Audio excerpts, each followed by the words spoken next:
Okay, awesome. Waiting for my team to tell me that we're all good. Hi, we're good, right? We're good. Good. Yeah, it might just take 1 second. Can you, I just want to test. It's this microphone, right? You hear me closer?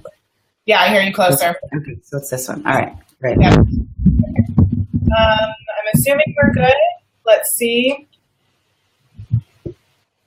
All right, we're all good. So, awesome.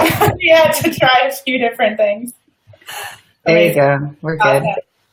So it's Emily Williams here from I Heart My Life with Danielle LaPorte. And I just have to say that I'm totally fangirl over here because you're one of the reasons I started my business when I discovered you. And so to be able to speak to you is just the biggest honor. So thank you. Right on. Thanks. I checked out what you're doing and your story, and just a girl from Ohio. Yeah.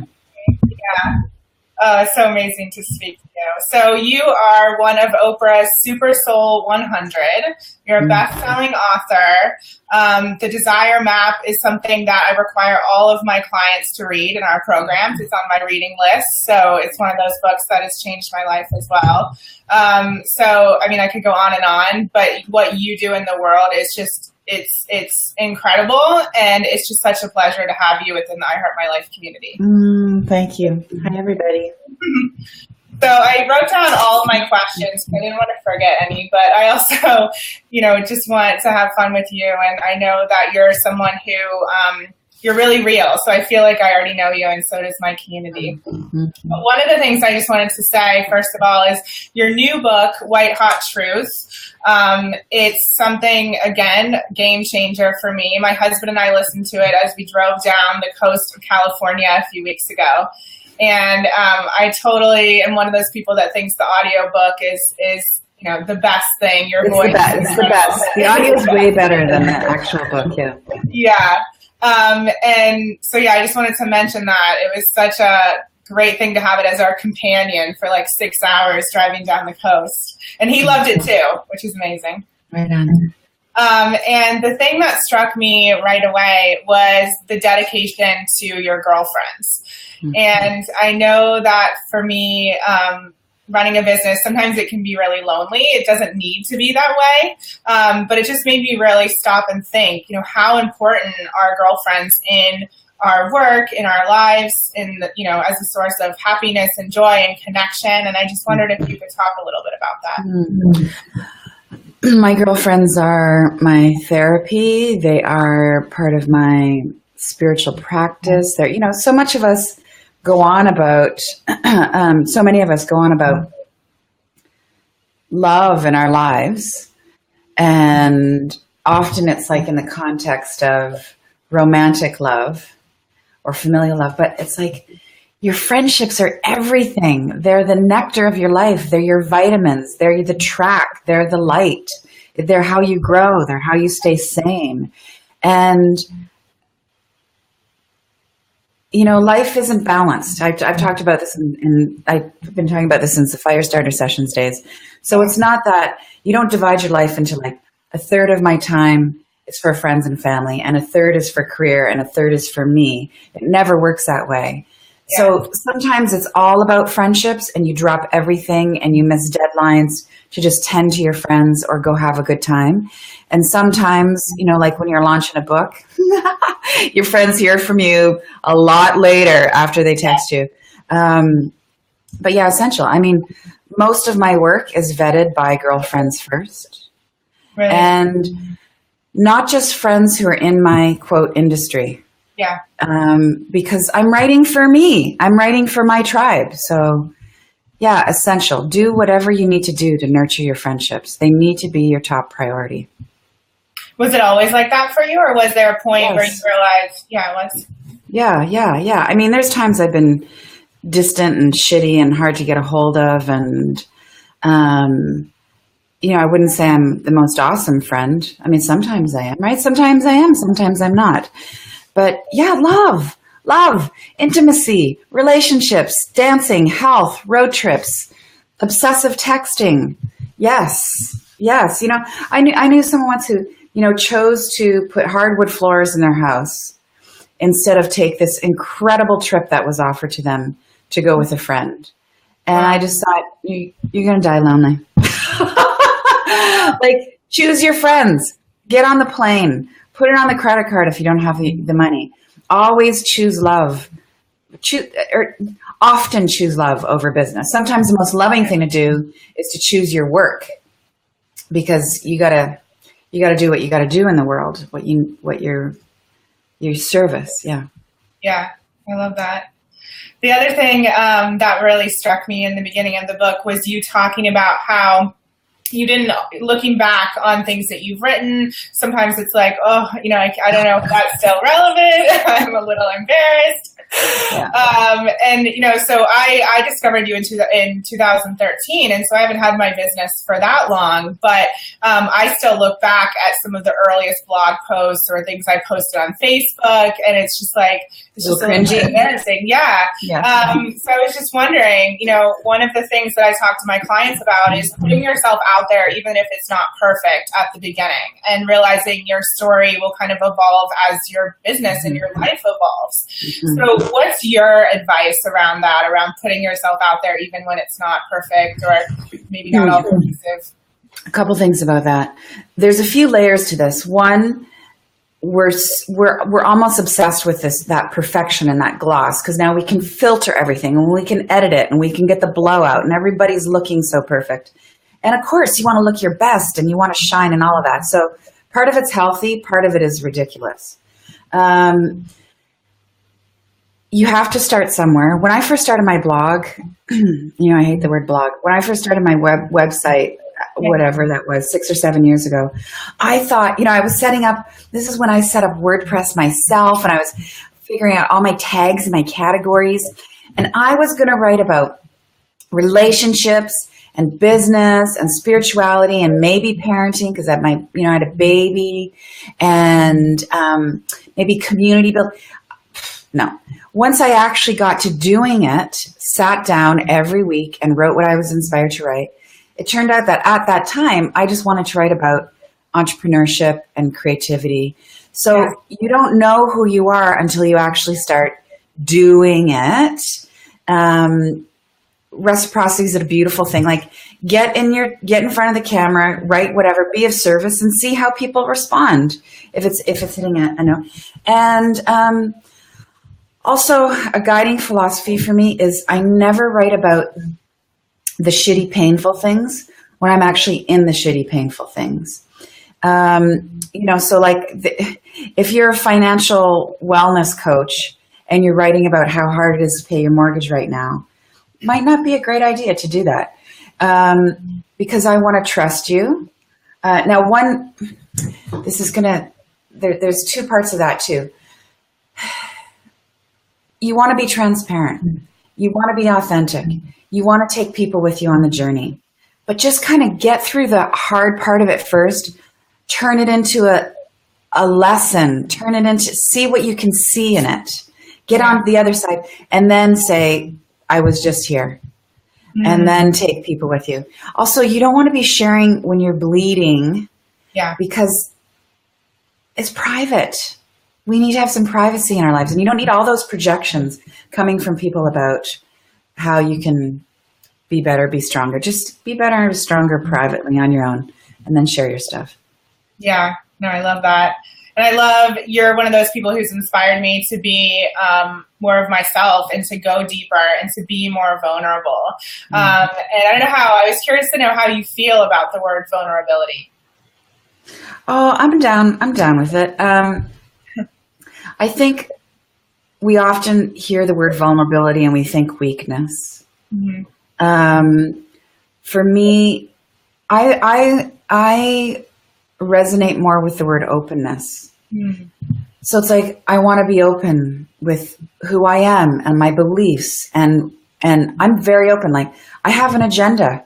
I come with an agenda. I'm here to spread light. I want to be open with my struggles and my search and my pain, and that openness therefore makes me vulnerable.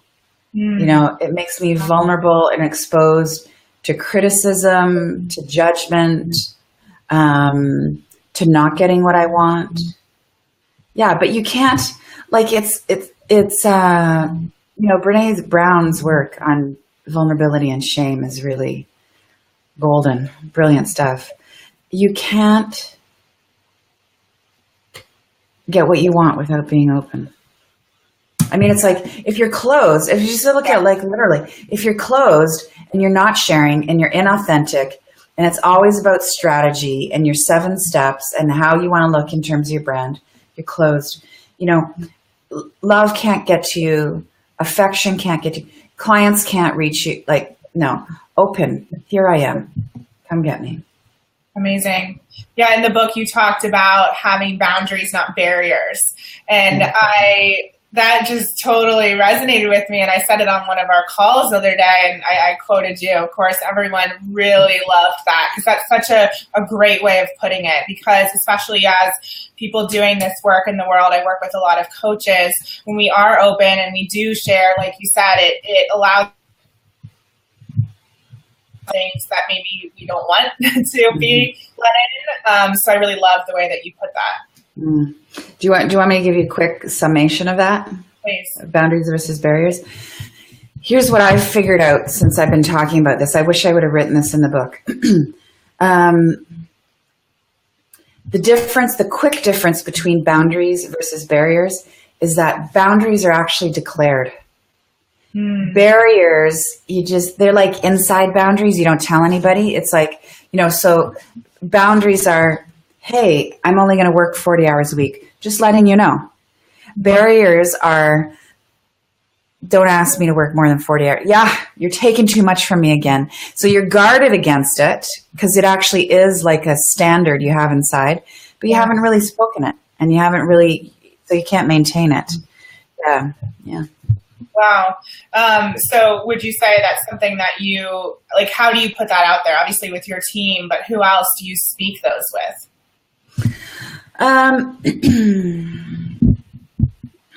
Well, it depends what the relationship is, right? Yeah. So like I just got asked to do a speaking gig and there, here's the date. We want you on stage for 90 minutes. And then on top of that, we want you to do a Q&A.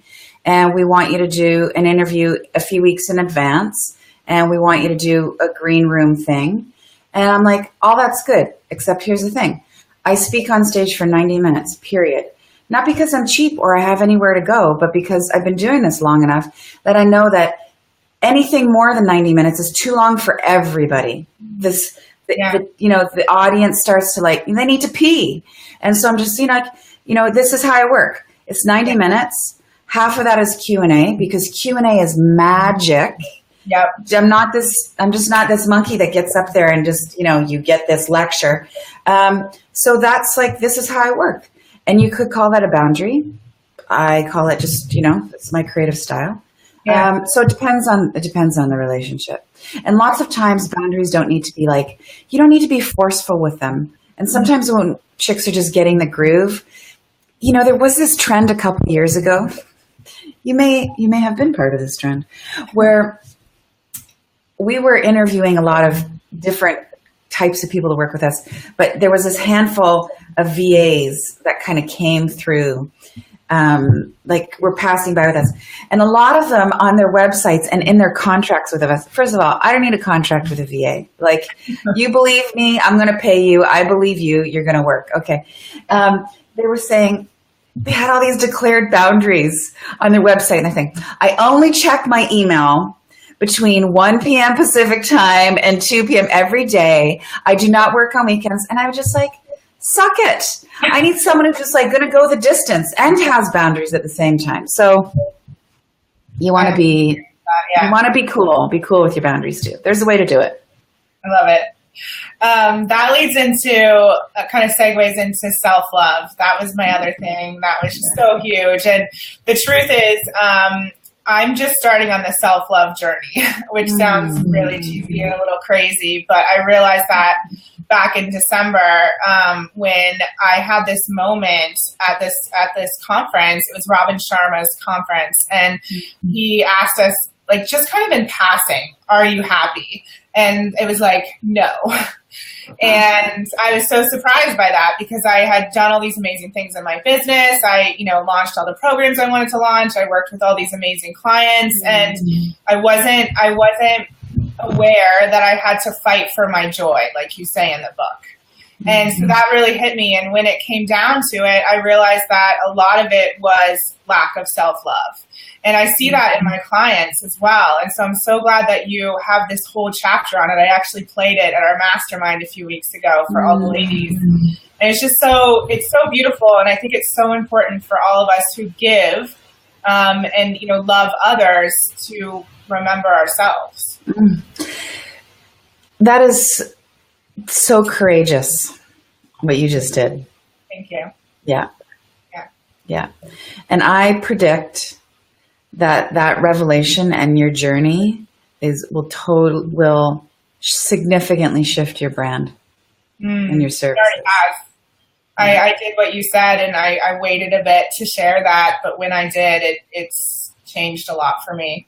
And it's brought me, I feel like I'm pouring my heart out to you now, but you're so easy to talk to. When I started my business, I thought I needed that barrier. I thought that it was important for me and my clients to maintain a sense of professionalism. And of course, professionalism is important, but I want to connect with people. And for me, it is being vulnerable and open and sharing in that way. And like I said, in my clients, I see that need and desire for self-love. Like they don't realize it's such a missing piece. So now it's a huge part of my work. Yeah. Look, it's the piece. Yeah. It's the piece. It's everything. It's the air you breathe. It's how you walk through the world. It's how you serve. It's how you prosper. It's how you find pleasure. You will not be of service without loving yourself first. Yeah. It's the hardest journey. It's the best journey. It's dark getting in there. It's messy getting in there. You're going to run into lots of life. I mean, who wants to realize how much they don't love themselves? Yeah, who wants to make the connection between lack of self-respect and how your parents talk to you, or that one incident in high school, or, who wants to dig even deeper and get into collective consciousness stuff that women have been oppressed by the patriarchal mindset for thousands of years. It's in our cells. It's like the water we swim in. We don't even know. We're not even realizing how constrictive and restrictive and oppressive and fucked up it is. That's a lot of stuff to deal with. You need therapists for that. You need time for that. You need to not focus on making money so that you can deal with that. And then the clarity comes, and so the irony is, when you can get into how worthy you are, of how lovely you are, and magnificent and strong and talented and sweet and valuable and sacred, you end up wanting less, and you end up getting more, and you end up giving more. And yeah, I just super fucking commend you. Yeah. Thank you. Yeah, and I love how open you've been in the book about all of the support that you had from the therapist to the healers to, that long list of people. And I sometimes feel like it does take a village. I feel like, I have a lot of coaches and support around me throughout this journey. And, I'm just really grateful for you for sharing everything that you shared, from the moments that were painful to the moments that were filled with joy, because it makes me feel less alone. And that's what I want to do, for other women as well. So I'm just really grateful to you. Oh, thanks. Yeah. Aloneness is a real thing. It's a real thing that everybody deals with. Yeah. So one of the other things that I loved that you shared was this amazing point about compassion. And again, it kind of comes back to us as people who give, and we want to take care of others, and we want to be there. And you said compassion from Latin means to suffer with. And so many of us givers show up in that way. But then you said after that, believing in an abundant universe doesn't mean that you as an individual have an endless supply of energy to give away. So I thought that was really, really incredible, and wondered if you would talk a little bit about that. Women or creatures who identify as like predominantly feminine, the feminine wants to merge all the time. We want to connect. We want to know. We want to nurture. I mean, this is the great thing about working with women. Every time you get to a meeting with women, everybody's like, everybody fed? You hungry? I got some snacks in my purse. Like we are constantly surveying the situation to see how everybody feels, because that's what we do. And that's brilliant, and that's gorgeous, and that's natural. Okay. Too much of that without intellect, without maturity, is overgiving. You're giving for the wrong reasons. And if you're not in a place of self-respect and self-love, you're often giving to get. So you keep showing up. And this gets this basic. We overgive because we want to be liked. So we say we're going to show up at the meeting because we're afraid of what they're going to say about us if we say no. Yeah. Or we charge, or we undercharge. Sometimes we overcharge. You know, there's a phenomenon now of overcharging in this space because we want to look valuable.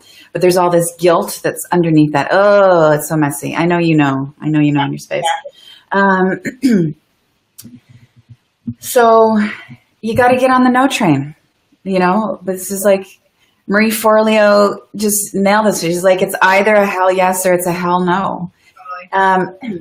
And I think we can all conceptually get that, but to put it into practice really takes some self-love and self-respect, because every one of us is going to get something at least once a week, if not every day, or some big opportunity every month where you're going to have to say no. Like I say no to endorsing some of my friends' books, people in my community, because I read everything I endorse.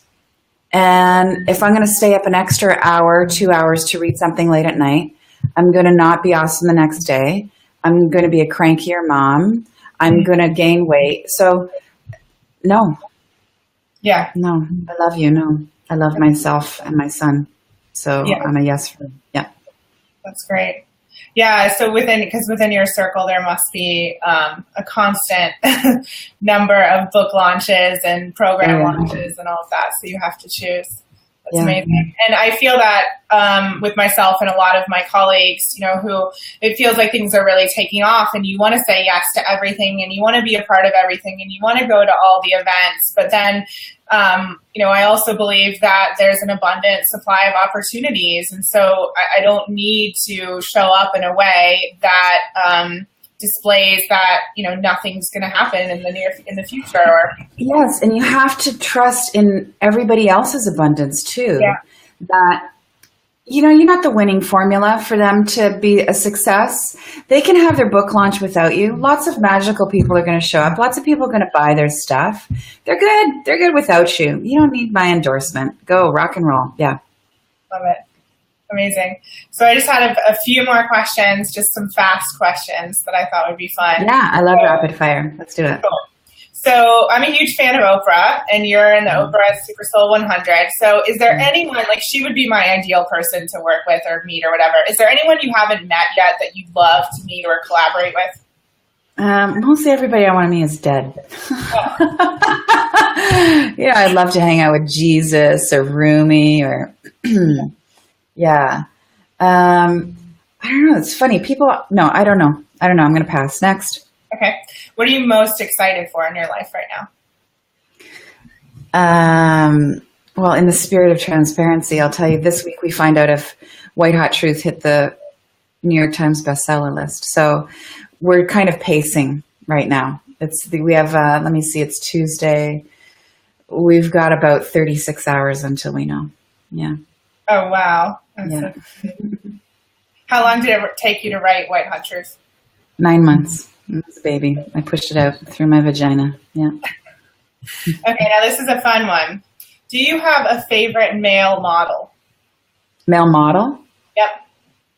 Oh, like a physical model? Let's just go for the surface. Yes, I do. I follow David Gandy on Instagram, and he makes my morning. Okay. Although I think he's quite shy. There's something about his energy that's not quite a fit, but he's just beautiful. Yeah. So David wanted to be here, but couldn't. Oh, he did? Oh, I know. He's been trying to get a hold of me, and I just keep saying, babe. He's my neighbor. Who? David Gandy. So he recorded a video for you. I'm going to put it up to the camera so you can see it. So let me try and get this right. Okay, so we're going to go like this. David, oh, honey, let me just move in for this. Hi, Yeah. sweetheart. Hi. If I can get it. Okay, 1 second. Hold on. David's worth the wait, so I'll just hang right here. Life Talk. You have a very exciting project coming up, the launch of your book. Just wanted to say I'm sure a huge success, and wanted to send you best wishes and a big hug from London. Oh, Doing that to you. beautiful. Are you serious? Is he really your neighbor? Yeah. Oh my God. Right back there. That's how I feel about David Gandy. Oh, I'm going to send you something for him. Thank you. Okay. Yeah. It might be my panties in a box, in a crate of White Hot Truth books. I went there and I said, you know, I'm interviewing Danielle LaPorte. I saw you on her Instagram, and he was, you know, he's traveling at the moment, and he saw your Instagram. He's like, oh, that's a nice picture of my crotch. I had nothing to do with that. Yeah. That's his people and his crotch. No, I asked him to record this for you, and he was so lovely. So I'll email it to your team. Oh, God. Send it today. I'm going to put it up on my birthday. That's great. Yeah. Thank you. So, So I thought it'd be a good surprise. thanks. Awesome. Well, thank you so much, Danielle. It's been incredible. And I'm, again, so grateful for you in my life and as an inspiration for my business and the work that I do. And not only did you inspire me, but my husband is now a coach, and we work together. I saw that on your site. Yeah, hot couple. Yeah. So it's been just such a journey, and I'm just so grateful for your work. And I know my clients feel the same. So thank you. I'll be watching you. Thank you, everybody. Mwah. Mwah. thank you. Bye.